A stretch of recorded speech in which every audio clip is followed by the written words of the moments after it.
এইবাৰ UPPL যে চৰকাৰ গঠন কৰিব ইয়াত কোনো সন্দেহ নাই। নাম্বাৰ কিমান পাব মই ক'ব নোৱাৰোঁ, কিন্তু আমাৰ টাৰ্গেটটো হ'ল যে 20+ আৰু 25 লৈকে যাব লাগে, আৰু তাৰে মাজত দুই এটা অলপমান হেৰফেৰ হ'লেও তো আমাৰ চিম্পল মেজিক নাম্বাৰটো UPPL পাব, ইয়াত কোনো সন্দেহ নাই। এইবাৰ নিৰ্বাচন চমু চাপি আহিছে, প্ৰায় মানে ছেকেণ্ড উইক অফ আগষ্ট এনেকৈ এটা অধিসূচনা আহি যাবও পাৰে, মানে এটা এক্সপেক্ট কৰিছোঁ। আৰু ছেপ্টেম্বৰৰ নিৰ্বাচন অনুষ্ঠিত হ'ব। সকলো দলে নিজৰ নিজৰ তৰফৰ পৰা এটা প্ৰস্তুতি চলাই আছে। কোকৰাঝাৰ UPPLৰ কাৰণে ভাল নাছিল এটা সময়ত। ইয়াতে প্ৰায় মেজৰিটি অফ দি ভোটাৰ্ছ তাত মানে না BJP আছিল না UPPL আছিল, প্ৰায় BPF আছিল। কিন্তু জনগণৰ ৰাইজে আজি অনুভৱ এটা কৰিছে যে কোকৰাঝাৰ বাদ দিও চৰকাৰ হৈ গ'ল UPPLৰ, আৰু 5 বছৰ অপজিশ্যনত থাকিব লগা হোৱাৰ কাৰণে তেওঁলোকে অলপমান ভুক্তভোগী যেন এটা অনুভৱ হৈছে যে এনেকৈ নহ'ব, উন্নয়নৰ ধাৰাটো ক'ৰবাত ৰুদ্ধ হৈ গ'ল এই কোকৰাঝাৰৰ। কাৰণ যি গতিত কোকৰাঝাৰ উন্নতি হ'ব লাগিছিল তাত পৰিকল্পনাৰ অভাৱ। ড্ৰেইনেজ ছিষ্টেমটো দেখিছে আপোনালোকে, কণ্ট্ৰাক্টৰ বেষ্ট আইডিয়া লৈ পেলাই ড্ৰেইন বনাই আজি মাষ্টাৰ প্লেনৰ অভাৱ। এই ড্ৰেইনবিলাকে মানুহবিলাকৰ কাৰণে দুৰ্যোগৰ এটা কাৰণ হৈ গৈছে। উল্টা পানীটো ঘৰত সোমাবলৈ আৰম্ভ কৰিছে। আজি পাৰ্কিং ছিষ্টেমৰ কোনো এটা অৰ্গেনাইজ ছিষ্টেম নাই।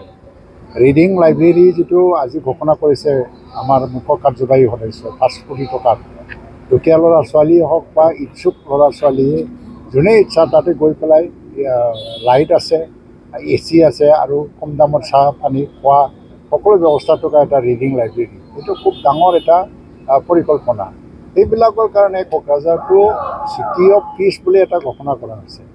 কিন্তু মই ব্যক্তিগতভাৱে ভাবোঁ যে আগন্তুক 15 বছৰ 20 বছৰৰ ভিতৰত মাত্ৰ মই ক'ব বিচাৰিছোঁ যে ভাৰতে 2047 চনত যিটো 100 বছৰীয়া স্বাধীনতা পোৱাৰ মানে 100 বছৰীয়া জয়ন্তী উদযাপন কৰিব, এই সময়লৈকে কোকৰাঝাৰ টাউনটো মোটামুটি ছেমি মেট্ৰ' চিটিত পৰিণত হ'ব লাগে। মানে মেট্ৰ' চিটিটো আমাৰ পৰিকল্পনা হ'ব লাগে, কিন্তু 2047 চনলৈকে ছেমি মানে মেট্ৰ' চিটিলৈ পৰিণত হ'ব লাগে। তেতিয়া ইয়াত মেট্ৰ' চিটিৰ সকলো সুবিধা ইয়াত থাকিব লাগে, ৰেলৱে ষ্টেচনৰ পৰা আৰম্ভ কৰি সকলোবোৰ। আৰু যিহেতু এয়াৰপৰ্টৰ লগত ৰূপসী এয়াৰপৰ্টৰ লগত এই আছামমালা ৰাস্তাটো সম্পূৰ্ণ হোৱাৰ পিছত 40 কিলোমিটাৰ বা 45 কিলোমিটাৰ দূৰত্ব হ'ব গৈ আছে। আৰু এই এয়াৰপৰ্টটো মৰি নাযায়, সেইটো চলিব আৰু আমাৰ ওপৰত নিৰ্ভৰ কৰিব।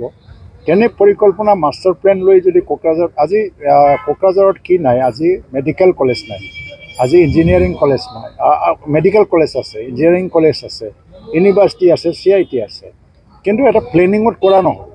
কোকৰাঝাৰটো ছাৰাউণ্ডিং এটা ধৰি পেলাই যদি চাৰিওফালে এটা এটাকৈ যদি কৰা হ'লেহেঁতেন, এটা পৰিকল্পনা মাষ্টাৰ প্লেন হ'লেহেঁতেন। মই আগৰ সময়তো ময়ো কৈছিলোঁ, কিন্তু নকৰি পেলাই ক'ৰবাত কনচেনট্ৰেট কৰিলে, যেনেকৈ এডুকেশ্যন হাব কৰাৰ নিচিনা এটা এৰিয়া।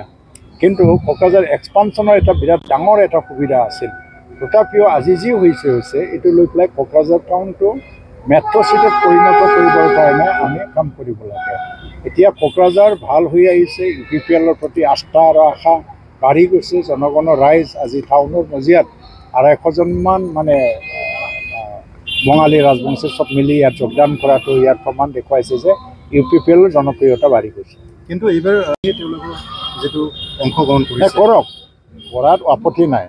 কাৰণ মইতো ভাবোঁ যে কোকৰাঝাৰত BTC ইলেকশ্যনত কংগ্ৰেছৰ যুদ্ধংদেহী মনোভাৱ লৈ পেলাই খেলক, অখিল গগৈও খেলক, ৰাজ্যৰ দলো আহক, BPFও খুব শক্তিশালীভাৱে অৱতীৰ্ণ হ'ব লাগে, দুৰ্বলভাৱে নহয়। এতিয়া BPFৰ কথাটো ঘুনুক গানাকৈ শুনি আছে যে ক'ৰবাত বোলে চিটটো চাৰেণ্ডাৰ কৰি দিব তেওঁলোকে, কোনোবা নেতা জিকিবৰ কাৰণে কোনোবা চিট চাৰেণ্ডাৰ কৰি দিব। আৰু এতিয়া সুস্থ গণতন্ত্ৰ ইয়াতে আহে, কিন্তু কি হয় যে ভোট বিভাজনত ভোটটো বহুত দলৰ এটা প্ৰতিদ্বন্দ্বিতা হ'লে বহুত বিভাজিত হৈ যায়, তাতে ভোট জিকিবৰ কাৰণে ইমান ভোটৰ প্ৰয়োজন নহয়। আৰু এই UPPL এটা কেডাৰভিত্তিক দল, আৰু এটা সমষ্টিতে আজি ফেমিলি ছাৰ্ভে কৰোঁতে প্ৰায় মিনিমামত 20,000ৰ পৰা 22,000 ভোটৰ অংক আহি গৈছে আমাৰ বহুতকেইটা চিটত। তো এইবাৰ UPPL যে চৰকাৰ গঠন কৰিব ইয়াত কোনো সন্দেহ নাই। নাম্বাৰ কিমান পাব মই ক'ব নোৱাৰোঁ, কিন্তু আমাৰ টাৰ্গেটটো হ'ল যে 20+ আৰু 25 লৈকে যাব লাগে। আৰু তাৰে মাজত দুই এটা অলপমান হেৰফেৰ হ'লেও তো আমাৰ চিম্পল মেজিক নাম্বাৰটো UPPL পাব, ইয়াত কোনো সন্দেহ নাই। এইবাৰ বিজেপিও দখল কৰিবলৈ চেষ্টা কৰি আছে, কি হ'ব? BTC কিয় দখল কৰিব লাগে? শাসন কৰক না, নিজৰ সমৰ্থন জনসমৰ্থন দখল কৰাটোতো বহিৰাগতই কৰে, তেওঁলোকেতো বহিৰাগত নহয়। আৰু এইটো নহয়, মানে BJPৰ ডিক্লেয়াৰ পলিচি হ'ল যে সীমিত চিটত খেলিব, চব চিটত নেখেলিব। তাৰ পৰা কি ইংগিত বুজায় আপোনালোকে? 40টাৰ চিটত নেখেলে, সীমিত চিটত খেলিব, তাৰ পৰা ইংগিতটো কি? কিন্তু আমি 40টা চিটত খেলিবলৈ গৈ আছোঁ।